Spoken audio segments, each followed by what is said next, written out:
Bonjour à toutes et à tous et bienvenue dans ce troisième épisode des UBBistes, le podcast qui vous parle de l'actualité de notre chère Union Bordeaux-Bègles. Et je suis avec le plus fidjien des Orléanais. Salut Yann. Salut Cyril. Ravi de te retrouver. Au programme de cet épisode, le retour sur la victoire bonifiée face à la section paloise, à un point sur le classement du top 14 après cette 8e journée avant d'attaquer nos attentes pour le déplacement au Michelin ce samedi.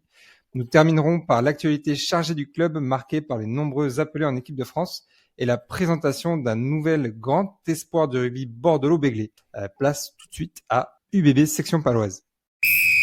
Quand tu gagnes, tu perds, bon évidemment il vaut mieux gagner le match. Mais que à la fin du match, putain, on a passé un bon moment quoi. C'est un match qui s'annonçait pénible à 14h30 à Chablan sous une pluie légère mais qui ne s'est jamais arrêtée. Elle a duré tout le match.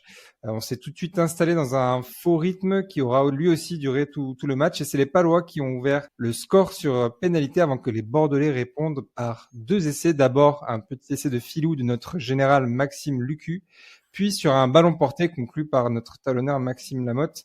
Les 2 essais étant cette fois-ci transformés par Jalibert sur des coups de pied excentrés sur son bon pied.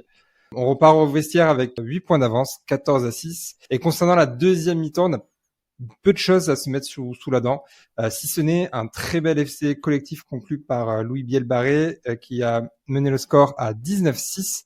On note sur cet essai que il y en a une belle course de Mathieu Jalibert qui a été bien servi par Van Rensburg avant que Bielbarré finisse en bout de ligne. Donc prestation minimale sur ce match, notamment dû au temps, aux conditions, mais résultat maximal avec ces 5 points pris, de quoi être satisfait aujourd'hui. Et Yann, je te propose qu'on commence par les axes d'amélioration ou les choses qui t'ont déplu. Oh mais qu'est-ce qu'il fait lui? Premier coup de pied franc, deuxième pénalité. Oh, il nous casse les couilles là.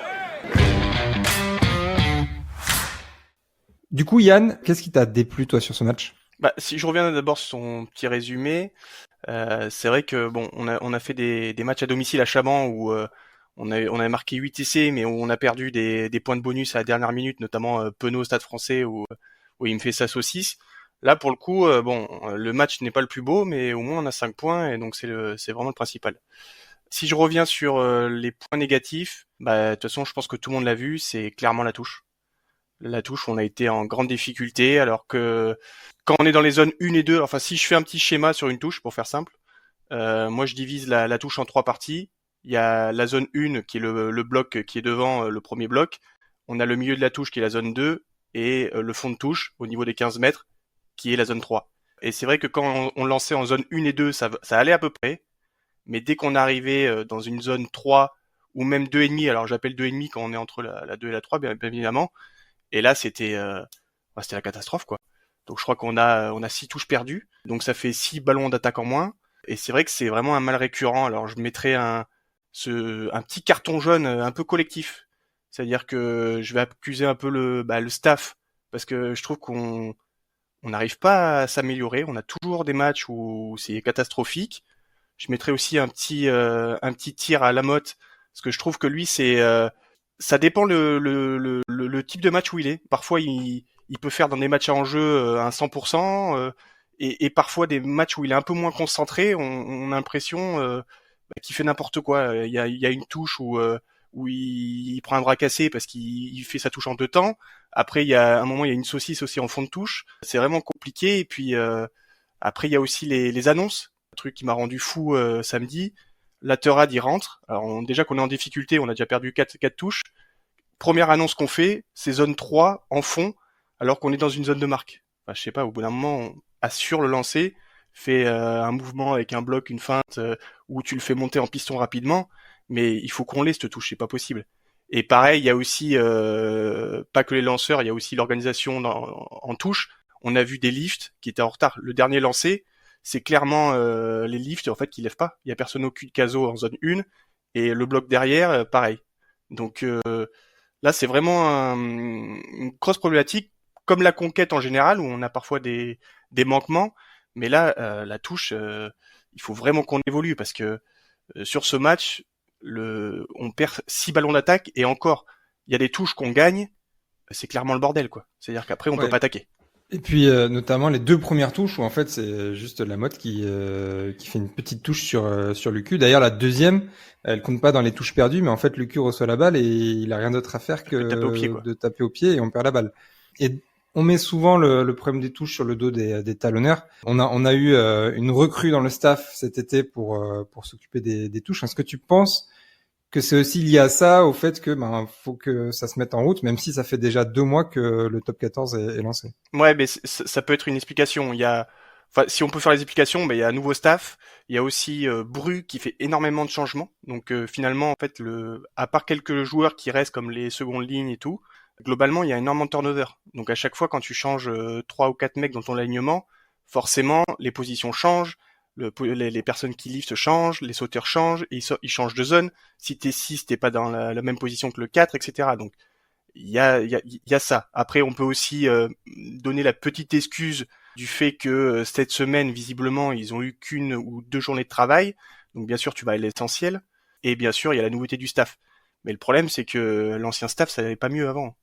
Donc, il y a quand même ce mal récurrent qui est chez nous. Alors après, on peut pas viser des joueurs, mais je trouve quand même que Max, je pense que l'année prochaine, le fait que il y a un bis qui arrive, en l'occurrence Gaëtan Barlow, je pense que ça va peut-être le motiver un peu plus, parce que parfois lui, je trouve que il a des hauts et des bas. Je pense que c'est plus des sauts de concentration, tu vois.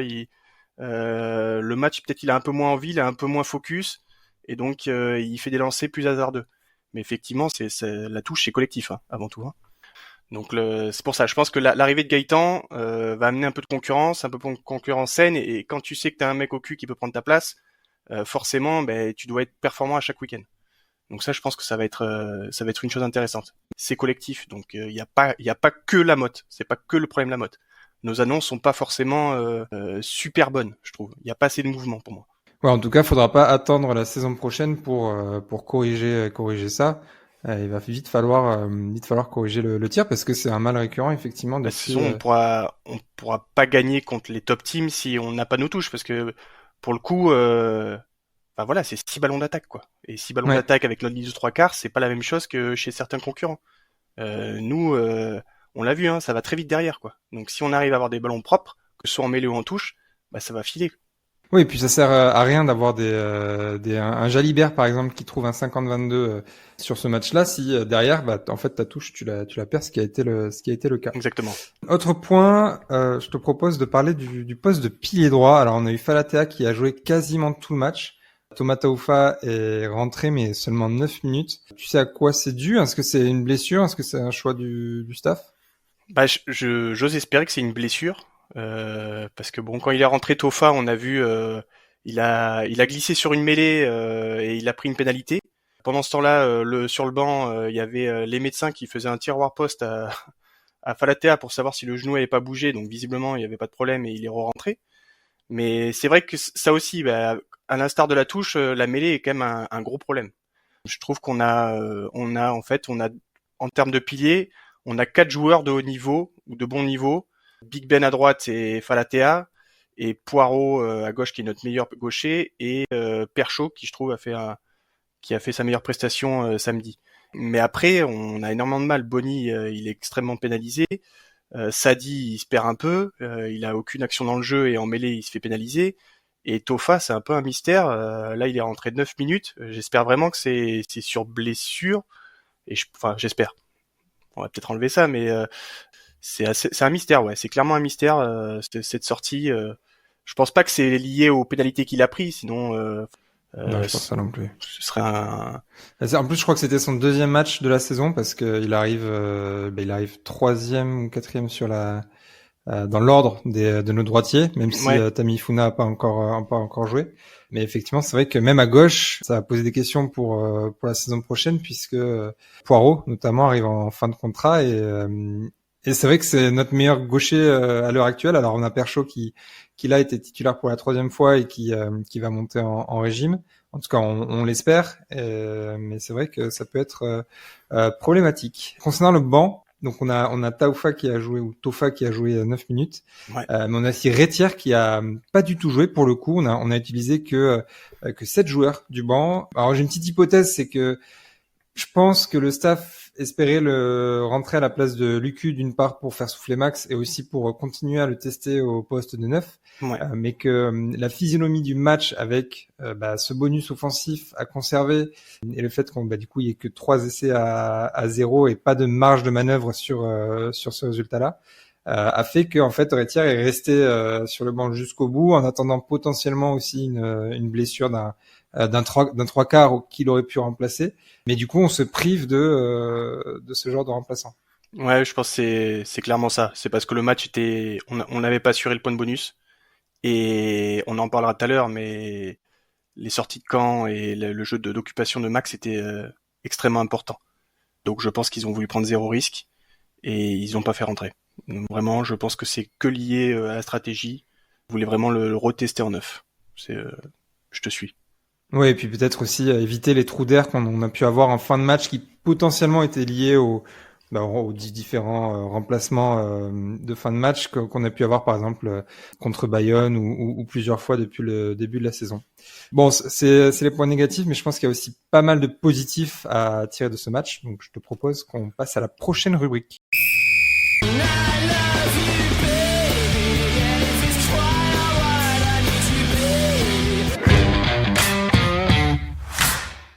Alors les points positifs, moi je te propose de commencer par tout simplement la défense.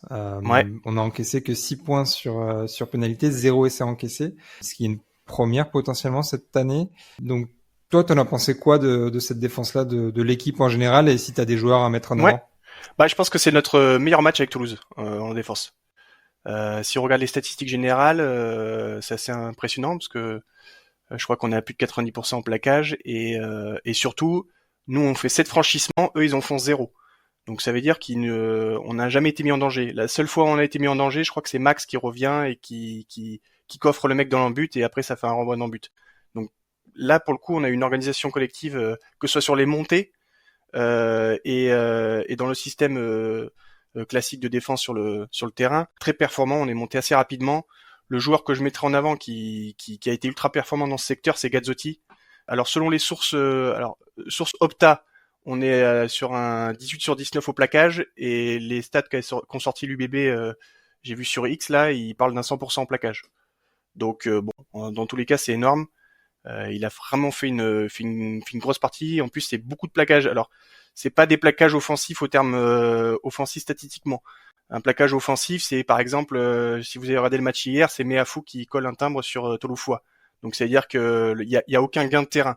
Mais là, les plaquages de Gazzotti, moi, je les juge offensifs parce qu'en fait, ils nous font gagner cette ligne d'avantage. C'est-à-dire que ça part du ruck du 9, ça passe derrière et en fait, on les fait reculer tout simplement. Et ça, il a été très fort. Et aussi sur les rucks, il a été extrêmement pénible. J'ai trois actions que j'ai en mémoire où en fait le ballon pour Pau il sort mais de manière un peu dégueulasse. Soit c'est libéré fort en arrière, soit à un moment c'est un grattage. Donc ça, il a été vraiment extraordinaire dans ce secteur de la défense. Plus discret en attaque, mais globalement, finalement on a eu peu de ballons. Donc temps de pluie, des en avant, panneaux touches. Donc globalement peu de ballons en attaque, mais par contre il s'est régalé en défense, hein, a distribué plein de caramels quoi. Oui, il s'est régalé comme toute l'équipe, 165 plaquages, Ouais. 12 turnovers provoqués. Clairement, on a sorti les barbelés et on les a sortis surtout pendant 80 minutes. Moi, je trouvais que c'est ça qui était super intéressant sur ce match. Je l'ai mentionné juste avant, mais le fait qu'on puisse avoir cette constance, cette consistance pendant tout un match, c'est game changer parce que au début de saison, tu aurais pris un essai, tu vois, peut-être sur le retour de l'EQ, déjà on a frôlé la correctionnelle, mais on aurait pu prendre un essai et être privé d'un point qui peut être précieux en fin de saison. Là, cette fois-ci, on a vraiment tout maximisé sur ce match. Le bonus, pas de blessés, enfin tout va bien. Je crois même que niveau discipline, on a été pas tellement sanctionné. Ouais, 9 pénalités, on est passé sous la barre des 10. Donc pourtant on a été pénalisé au début. De mémoire, première mi-temps, on a été un peu pénalisé. Je crois qu'il y a Perchaud qui se fait prendre sur une mêlée. On a aussi un contre de Mathieu sur Jolmes, etc. Enfin bon, il y a eu quelques fautes, mais globalement on reste sous la barre des 10, donc ce qui est l'objectif. Hein. C'est pour être performant, il faut être en dessous de ça. Et comme tu dis, hein, constance, on en revient, on a 6 touches dégueu, mais on prend les 5 points, quoi. Donc ça montre notre efficacité. On a été assez redoutable. La défense, c'est quand même, tu gagnes des matchs avec la défense, hein, et tu peux gagner bien des matchs. Ouais. C'est hyper important. Et côté individualité, alors moi je mettrais en avant, bizarrement, un ailier qui n'est pas celui qui a été mis en avant par Rugby Rama dans l'équipe de la journée. Ouais. J'ai beaucoup aimé, en fait, au stade, je m'en étais pas rendu compte, mais quand j'ai revu le match, l'activité de Damien Penaud, malgré des conditions qui clairement étaient pas pour lui, et malgré, tu vois, des glissades où clairement il aurait pu aller beaucoup plus loin dans ses perforations, ou même il a fait un en avant ou deux, donc ouais, avec le ballon qui lui glisse des bras. Je trouvais qu'il a été super impliqué, et surtout en défense, ouais. Vraiment il a été partout. Donc je le mettrais lui en avant dans un premier temps, et aussi Romain Buros.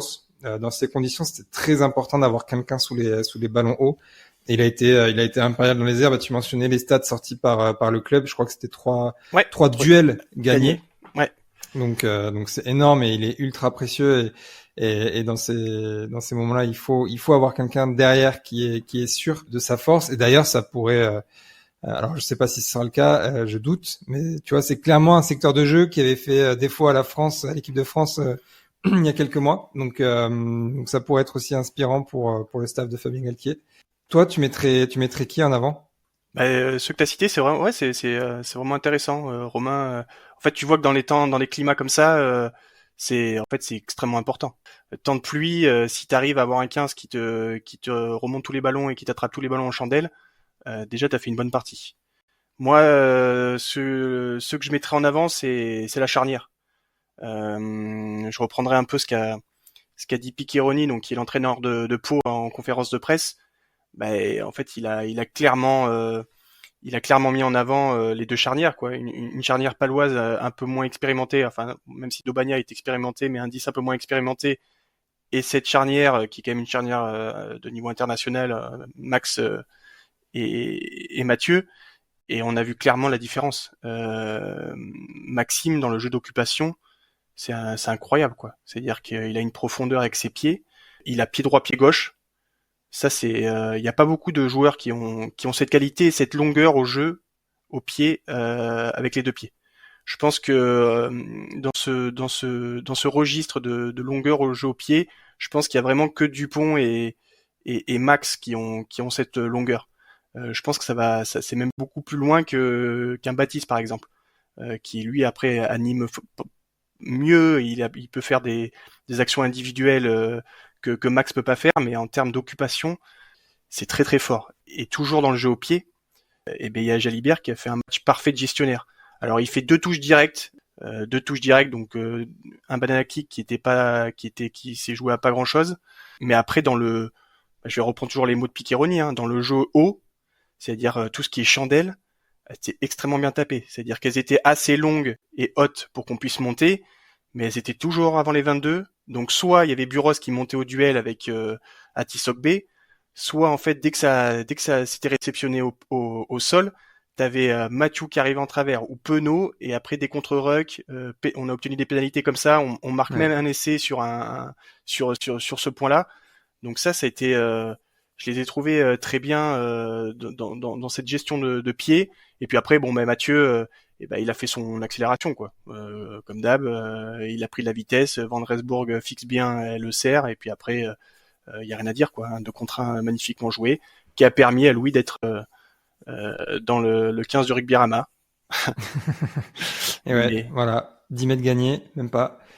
Et Mathieu, d'ailleurs, deux petits par-dessus tentés, je crois qu'il n'y en a aucun des deux qui passe, mais il les tente toujours à chaque match, ceci. Hein. Le deuxième, on récupère le ballon. Ouais. À la fin d'un cafouillage. Ouais, mais on récupère le ballon. Le premier, en fait, après, il va se planter sur Jolmes. Celui-là, il était mal fait, mais le deuxième, après, on récupère le ballon.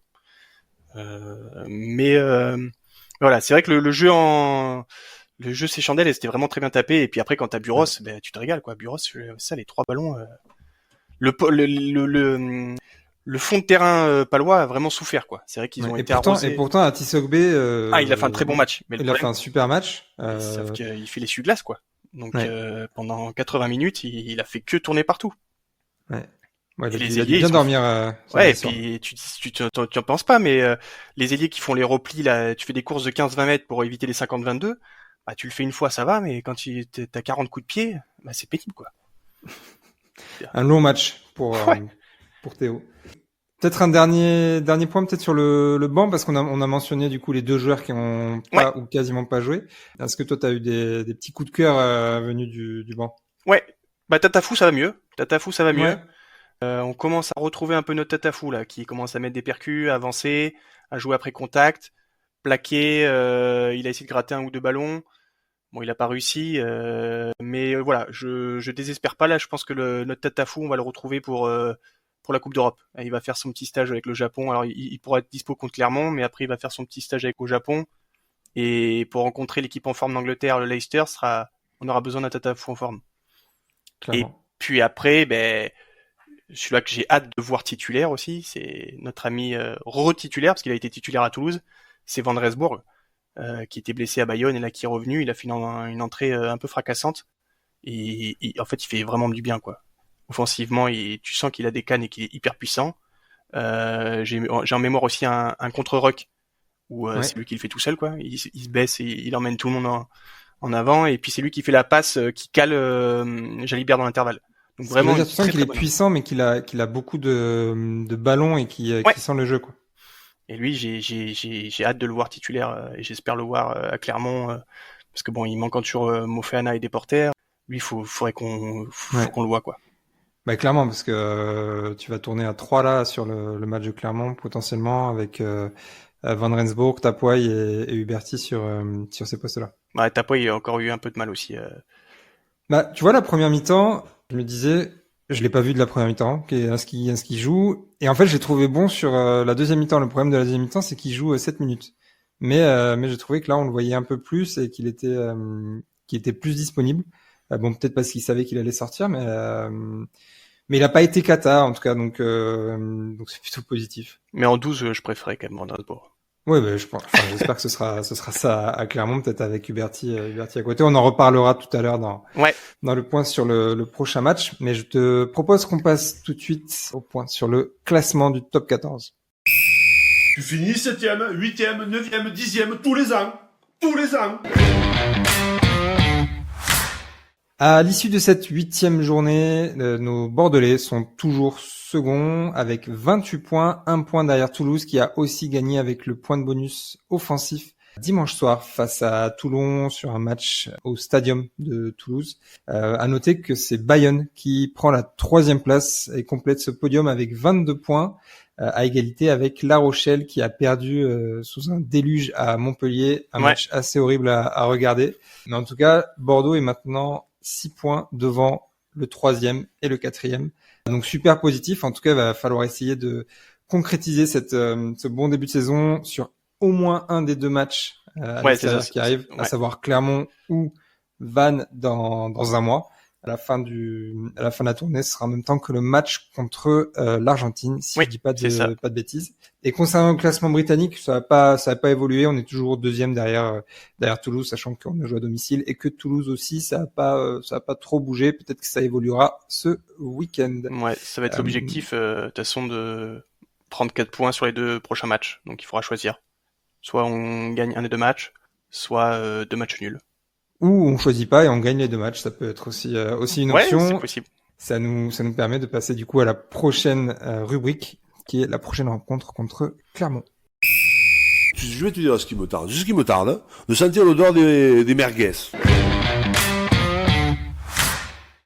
Samedi, nous aurons l'UBB ainsi que les Lyonnes qui joueront en clôture du match de top 14 qui se déplaceront en Auvergne pour y affronter la bande à Baptiste-Jonot à 14h30. Clermont qui est 6e au général, ils ont reçu une belle gifle Ouais. à Jean-Bouin samedi. C'est une équipe qui se déplace très mal puisqu'ils sont 2e du top 14 à domicile, mais par contre dernier à l'extérieur. Urios qui a prolongé il y a quelques jours s'est montré super énervé après le match de ce week-end. Il a invectivé ses joueurs et notamment ses leaders. Et nous à Bordeaux, ça nous rappelle forcément quelque chose avec un épisode Woki, Jalibert et consorts qui avait C'est il y a deux ans, je pense, Ouais. avant le départ C'est ça. de Woki. C'est peut-être le bon moment pour aller au Michelin. Toi, t'attends quoi de ce match, Yann? Parce qu'il faudra peut-être compter sur plusieurs joueurs qui reviennent de Marcoussis mercredi. Ouais, c'est ça. Bah déjà, si on parle de Clermont, effectivement, c'est une équipe un peu cata à l'extérieur, mais alors qui prend beaucoup de branlées. Par contre, à domicile, c'est vrai qu'inversement, elle gagne avec des gros scores. Je crois que le seul score serré, c'était contre Toulon. Je crois qu'il y avait eu 19-18, enfin. Mais sinon, c'est des gros scores, quoi. Je crois que Vannes, c'était 55-30. Alors, leur goal average est beaucoup plus cata à l'extérieur qu'il n'est bon à domicile. Hein. Ouais, par contre, non, mais ils sont moins négatifs. 100 à l'extérieur, quelque chose comme ça. Ouais, non, mais parce qu'ils ont pris des grosses aussi. Ils ont pris des valises, ouais. Bah après, de toute façon, Clermont, j'ai l'impression de revoir l'UBB d'Urios après 2019-2020, où on commençait à avoir des problèmes, un peu de tension. C'est-à-dire que à domicile, devant la famille, le public, il y avait ce supplément d'âme qui faisait que les premiers impacts, tu les gagnais. Parce que le système Urios, comme avec Charrier, pour ceux qui s'en souviennent, c'est beaucoup les premiers temps de jeu. En fait, c'est énormément de défis physiques. Donc, c'est-à-dire que c'est une passe et on va péter. Donc, c'est-à-dire que là, clairement, c'est j'envoie moi là, je vais péter. J'envoie Yato qui arrive avec la vitesse, je vais péter et j'essaye de gagner des mètres. Si ces premiers mètres, on arrive à les stopper, on a fait du grand boulot. Et donc je pense que à domicile, comme ils ont pas le public et tout avec eux et le fait de la honte de perdre chez toi, hein. De toute façon parfois c'est un peu ça, t'as pas envie de perdre devant ta famille, etc. Ouais, l'orgueil quoi. Ouais, et donc du coup ils ont ce supplément d'âme qui fait que ces premières collisions, ils les gagnent.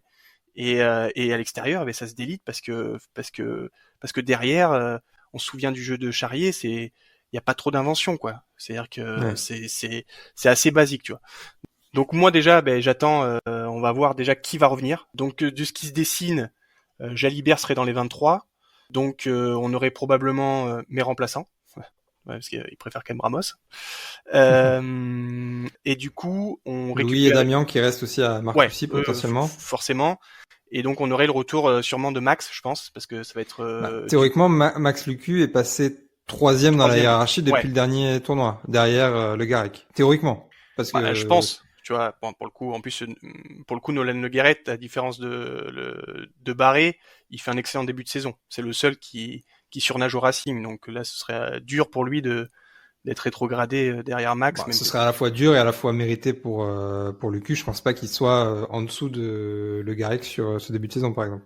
Non, mais du coup, vu qu'il était passé devant lui bien sûr. pendant le tour à destination, bon, moi je veux récupérer Max, si t'as compris le message. Ouais, clairement. Bah oui, enfin on le dit depuis du coup, c'est le troisième épisode où on dit que Maxime Lucu est incroyable et que quand il est sur le terrain, ça change tout. Ouais, ça peut surtout à l'extérieur, c'est-à-dire que là en plus les sorties. Plutôt quand il est pas sur le terrain, ça change tout. Ouais, c'est ça, ouais. Parce que là les sorties de corps et tout, il faudrait être précis. Donc ouais, j'attends, ce serait bien que Max revienne. Buros, normalement il devrait revenir. Donc là c'est pareil aussi, ça fait un gros apport. Et après, il faudra voir comment évoluent les blessures de Beauchaton et Falatea. Parce que Beauchaton, visiblement, c'est un problème au dos, mais il avait ça avant le match. Beauchaton qui avait été appelé à Marcoussis, mais qui n'est pas parti dimanche à cause d'un problème au dos. C'est ça. Et du coup, il avait un peu mal au dos aussi avant le match de Pau. Enfin, la semaine avant Pau. Donc, si ça se trouve, il a de nouveau mal. Donc, et après, ce qu'il faut savoir, c'est que si vous avez des petites blessures, des petits pépins, si vous pouvez pas participer à l'entraînement collectif de l'équipe de France, en fait, vous êtes déclaré forfait même si vous jouez le week-end. C'est pas une machination. Oui, faut pas se faire une double fracture pour. Voilà. Pour en ne fait, pas être appelé. T'as une gêne à la cuisse. Si je peux pas participer à l'entraînement de haute intensité du mardi ou du mercredi, en fait, ils vont pas te prendre, ça sert à rien. Sachant qu'en plus, c'est pas des titulaires indiscutables. Ils auraient pu peut-être rentrer, se faire une place sur le banc. Mais jamais ils allaient commencer le match. Il y a des mecs qui sont devant, Flamand, notamment en 4. Donc bon, c'est et après. Et du coup, tu penses que Beauchaton potentiellement peut jouer à Clermont? C'est possible, comme Falatea. Je pense que c'est clairement possible. Nous, de toute façon, on va le laisser au repos jusqu'à mercredi ou jeudi, et puis après, c'est lui qui va se tester, quoi. Ouais. Ok. Mais pour moi, c'est possible. Ouais. Sachant que sur ce match-là, moi j'aimerais bien aussi. Alors, Swinton sera de nouveau qualifiable pour ce match après sa suspension. En troisième ligne, ça peut être très bien de le voir, surtout que il a fait du frais. Il a deux matchs, je crois. dans les pattes, et c'était il y a 6 semaines. Donc il doit pouvoir postuler. On a Carberry aussi qui lui a joué que 45 minutes. Putain, ouais. C'était au Loup. Oui. Et même pas. Je sais plus Si, s'il c'est à sort à la mi-temps, mi-temps ou il si a fait 40 minutes, ouais, il a fait une mi-temps.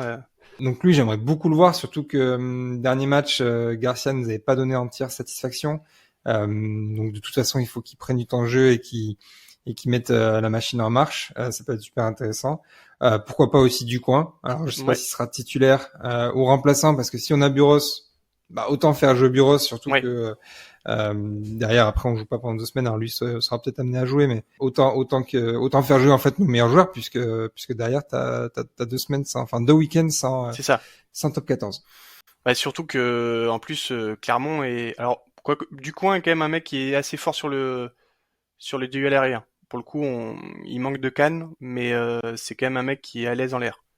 Mais Clermont, ils vont clairement aussi nous faire ça. Hein. C'est-à-dire qu'il y a ce système dans notre camp où à une passe où ils essayent de gagner rapidement la ligne d'avantage, mais ils jouent beaucoup au pied.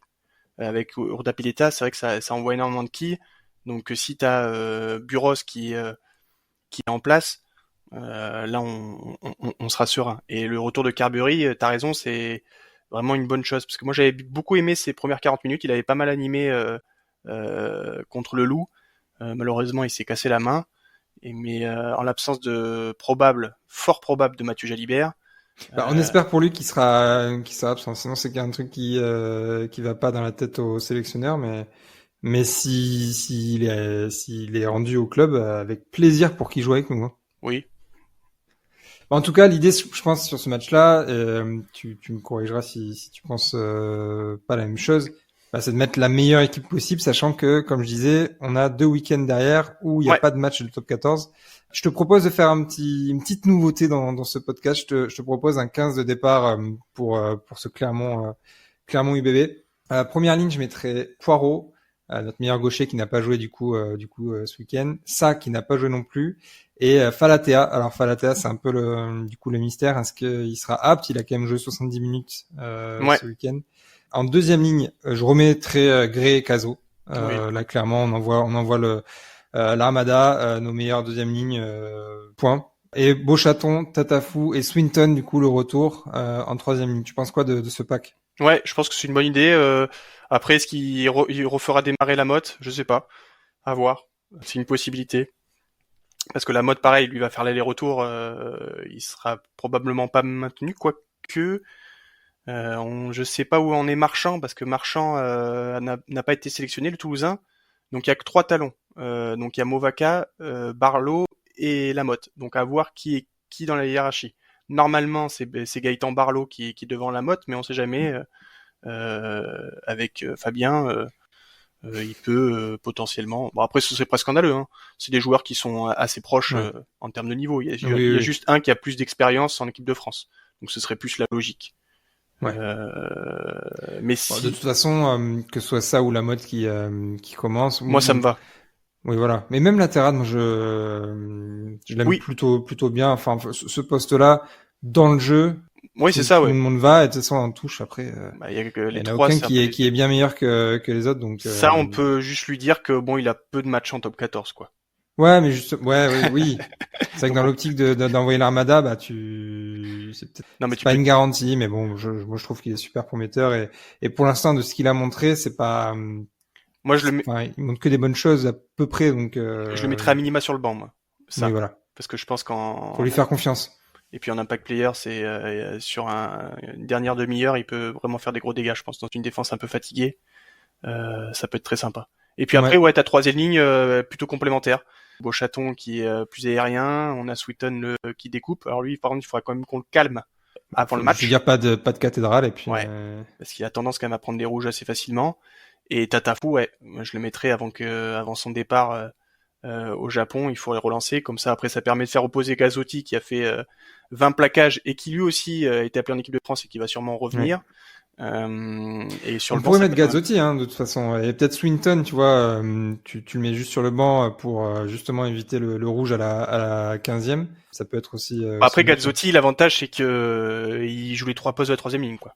Ouais. Donc tu peux le mettre sur le banc. Je sais pas comment il va faire, peut-être un 6-2, comme d'hab.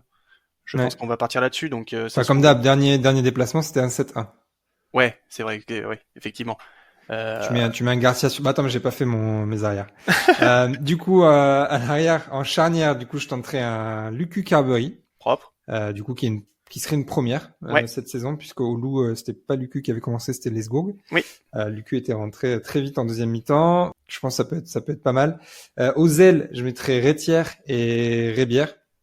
Ou Ouais. Rébier, je sais pas comment on Moi, je prononce. dirais Biais, mais après, je sais pas. Ouais, Rébier, Enzo. Et au centre, Van Rensburg et Huberti, où là on envoie du combat. Et à l'arrière, Buros, du coup de retour de Marcoussis. Ouais, pour le coup, ça me va. De toute façon, il n'y a pas trop d'alternatives. Bah, l'alternative pourrait être, tu mets Buros sur une aile, Ouais, c'est ça. Et après, tu mets du et coin Garcia ou ou ouais. Ducoin à l'arrière. Mais après, tu te prives de l'Albatros Buros arrière, quoi. Ouais. Si tu l'as, autant l'utiliser. Après, il y a aussi Tapoy aussi qui peut être utilisé au centre et tu décales Huberti Sur l'aile, et après, tu mets sur l'aile. Van Rensburg en 13. Ouais. Pourquoi pas. Mais là, ça fait un milieu, ouais, ça fait un centre de terrain assez costaud. Ouais, quoique, avec en face, ce sera sûrement Moala, ils vont le mettre avec peut-être Tozin, pourquoi pas. Parce que Moala, À de toute voir. façon, c'est un gros gaillard, donc il faudra le contenir, mais ouais, c'est une bonne idée. Bon, en tout cas, on a encore du temps avant ce match et avant la compo qui tombera vendredi à 18h et notamment le premier rendez-vous, ce sera mercredi pour savoir exactement quels joueurs seront à disposition du club. En tout cas, on a hâte de regarder ce match samedi à 14h30 avec les Lions qui joueront juste après à 16h30. Je te propose qu'on passe maintenant aux actus de l'UBB. On va tout casser là, c'est la décennie vague là. On va faire rêver. Si on pète pas le boulard, ça va aller. Première actu, Johnny Gray qui a fait le choix de rester à Bordeaux pendant cette tournée de novembre. Ça a d'ailleurs fait rager Gregor Townsend qui comprend pas l'attitude du joueur et du club. Toi, t'en penses quoi? Bah, moi, j'ai pas très bien compris cette remarque. Alors, je pense, bon, tu peux être agacé que un excellent joueur comme lui ne joue pas pour ta sélection, mais on parle d'un joueur qui n'a pas joué depuis 18 mois, qui a dû quand même, rompre son contrat pour venir dans un club, pour commencer sa prépa et pour essayer d'être apte pour le début de saison, et qui va enchaîner 8 matchs avant la période internationale. Donc 8 matchs, j'aimerais bien voir les stats des internationaux écossais, mais je pense qu'ils sont même pas à 4 matchs. Donc là, on parle d'un mec qui a pas joué pendant 8 mois et qui est déjà en train d'enchaîner la moitié de la saison de ce que joueront les internationaux en club dans l'URC chez les Écossais. Je pense que sa réaction n'est pas malin. Je pense qu'il aurait dû plutôt être positif dans le sens Oui. C'est bien, il a trouvé un club, il s'épanouit, il s'est relancé physiquement, il arrive à enchaîner des matchs de haut niveau. On a hâte de le retrouver Oui, pour le tournoi. pour le tournoi. Mais oui, complètement d'accord. Et qu'il fasse du frais là pendant 2-3 semaines et qu'il arrive en fin de saison plein badin et puis c'est c'est dans l'intérêt Bah oui. de l'équipe d'Écosse. Qui était mort quoi. Le mec il En jouait tout cas, plus. ça prouve que Johnny Gray est vraiment dans le projet UBB et qu'il est à fond avec Ouais. avec le club. Bon, clairement, je pense que c'est ma recrue préférée. J'aime beaucoup Van Rensburg aussi, qui a l'air aussi d'être Bon gars ouais. un super gars et de très bien s'intégrer. Mais Johnny Gray, c'est top recrue. Deuxième actu, Jefferson Poirot, on l'a pas mentionné la semaine dernière, mais il est devenu contre La Rochelle le joueur le plus capé de l'UBB avec 232 matchs au sein de l'équipe. Ça a été fêté ce week-end à Chaban. Il est en fin de contrat cette saison. C'est sûrement notre meilleur pilier gauche. Toi, t'en penses quoi du coup de notre légende Ouais. Jefferson? Ouais, on peut dire que c'est une légende, hein, parce qu'il est arrivé quand même à 20 ans. Il est arrivé en 2012 à l'UBB. Il a fait quelques matchs en espoir, et puis après, il est vite arrivé en première, et on voit un peu l'évolution. Hein.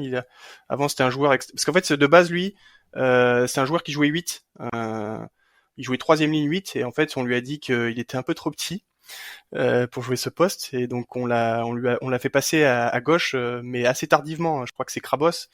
Donc, il a dû faire un mouvement en fait de passer de je suis dans le cul des deuxième lignes à je m'y file en première ligne, et c'est pas évident. Je crois qu'il faisait un peu la tronche, et d'ailleurs on voit dans ses caractéristiques, hein, même tout au long de sa carrière. C'était un joueur, un bon gratteur, un joueur qui est de ballon et après, il a su évoluer en mêlée pour atteindre l'équipe de France, hein, même faire une Coupe du Monde. Et puis après se donner pleinement au club par la suite. Il a été en difficulté après qu'il a quitté l'équipe de France et il a eu des périodes où il se faisait trop pénaliser, c'était un peu pénible. Mais là c'est clairement depuis 1 an et demi notre meilleur pilier gauche et heureusement qu'on l'a. Donc j'espère qu'on va réussir à le prolonger parce que sinon il faudra probablement recruter pour moi parce que on va se retrouver en difficulté si on le perd. On parle d'un jeune Dacois, Louis-Marie, qui arriverait à gauche, mais c'est vrai que du coup, ça veut dire que numériquement, tu perds un joueur, que Poirot est en fin de contrat, donc tu perds Jefferson Poirot. Tu perds ton meilleur gaucher pour un jeune qui doit encore sais pas prouver. Encore. Voilà. Ouais. Donc c'est peut-être un peu risqué, surtout si tu veux, avec les ambitions du club, c'est compliqué d'avoir. Surtout quand tu vois ce qu'on parle à droite, quoi. C'est-à-dire qu'à droite, on aura 3 internationaux potentiellement. Potentiellement, on parle d'un Bayonnais qui a été appelé à Marcoussis cette semaine. Donc plus Big Ben, plus Falatea, et à gauche, c'est pas la même, quoi. Même si on croit fort en Perchaud. D'ailleurs, contre Pau, je trouve qu'il a fait son meilleur match, mais c'est encore un peu friable, on en attend plus. Mais après derrière, c'est Poirot qui assure, donc voilà. Donc c'est un peu le ministère. Moi, en l'état, je pense que ce serait bien qu'il continue. Pareil, et surtout que c'est un 92. Il a 31 ans. D'ailleurs, il fait 32 vendredi, je crois, j'ai regardé. Donc il est jeune encore, enfin jeune. Il a encore quelques saisons, quoi. Et là, il délivre. Donc pourquoi pas le garder. Troisième et dernière news qui nous vient d'Urban.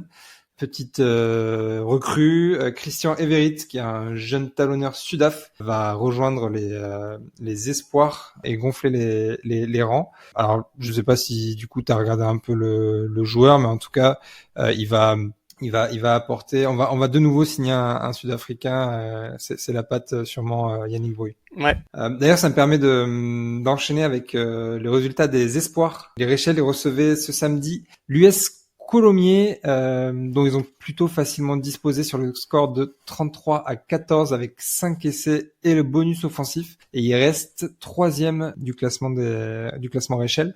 Enzo Gourg, d'ailleurs, qu'on avait présenté la semaine dernière, tout comme Tian Jacobs, Favreau, Awad et Georgie Keindavra, dont je crois que tu vas nous parler juste après, ont inscrit des essais, les essais du match. J'en profite pour lancer du coup la dernière section pour présenter le joueur de la semaine. Présentez-vous qui je suis. Les gars, qui je suis.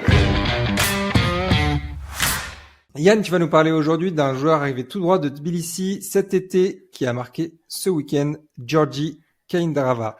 Ah, tu le prononces pas mal, toi. Je sais pas du tout si c'est bien prononcé, mais en tout cas, on parle de Georgie. Ouais, Georgie sera plus simple.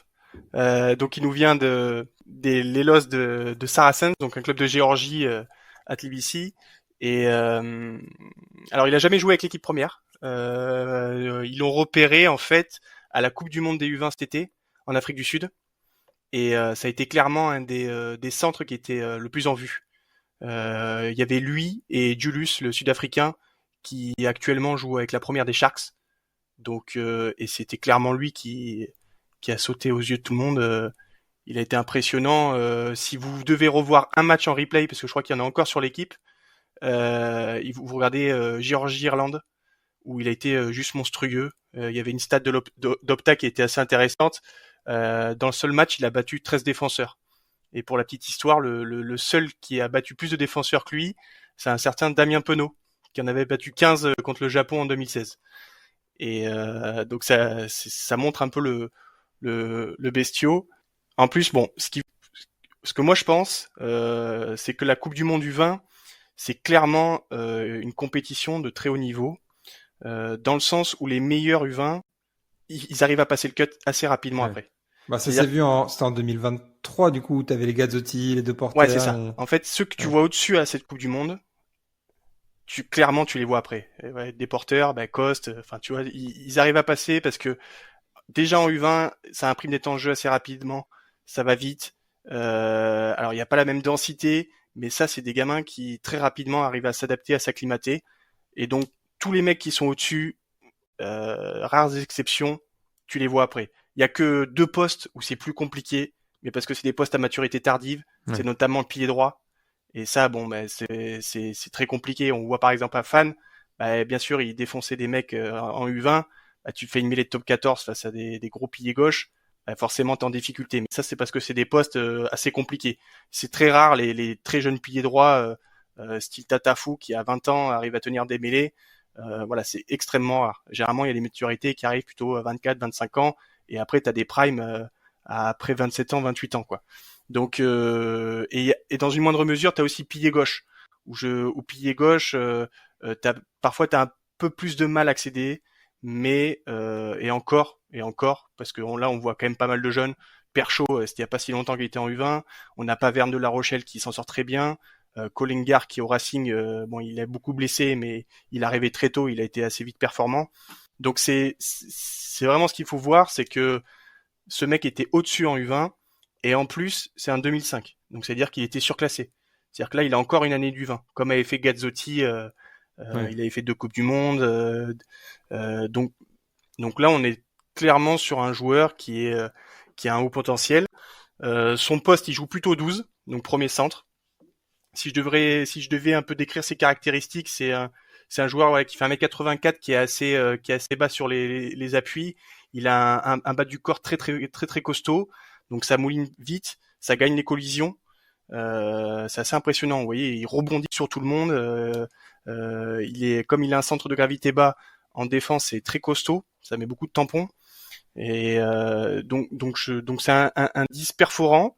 Et donc c'est plutôt pas mal. En plus, l'avantage, c'est que d'ici 1 an ou 2 ans, il sera GIF. Ouais. Donc là, il faut. Donc j'ai hâte de le voir. Alors cette année, on pourra pas parce que bon, déjà il faut savoir, il est arrivé de Géorgie, il arrive dans une autre ville à 19 ans. Donc là, il y aura un temps d'adaptation. Tu parles de top 14 là. Ouais. Donc il y a un temps d'adaptation avec les espoirs. Je pense qu'il faudra attendre. Pour commencer à le voir, j'aimerais bien le voir au tournoi Destination 2026. Voilà. Je pense que c'est à partir de là où peut-être qu'il va commencer à faire des petites feuilles de match, parce qu'on n'aura pas Mofana. Quand tu dis au tournoi Destination, c'est plutôt à l'hiver 2026, c'est ça? Ouais, c'est ça. Ouais. En gros, pendant que Mofana ou des doublons, seront pas là, le voir peut-être faire un des 5 doublons. En position 12 ou même de 13, parce que bon, 12 il sera peut-être un peu limité, mais en position de 13, pourquoi pas.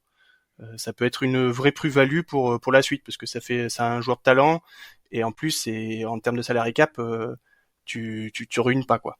Donc c'est vraiment un recrutement très intelligent de Marty, parce que c'est vraiment un des joueurs qui était surprenant et extrêmement fort pendant cette Coupe du Monde du 20.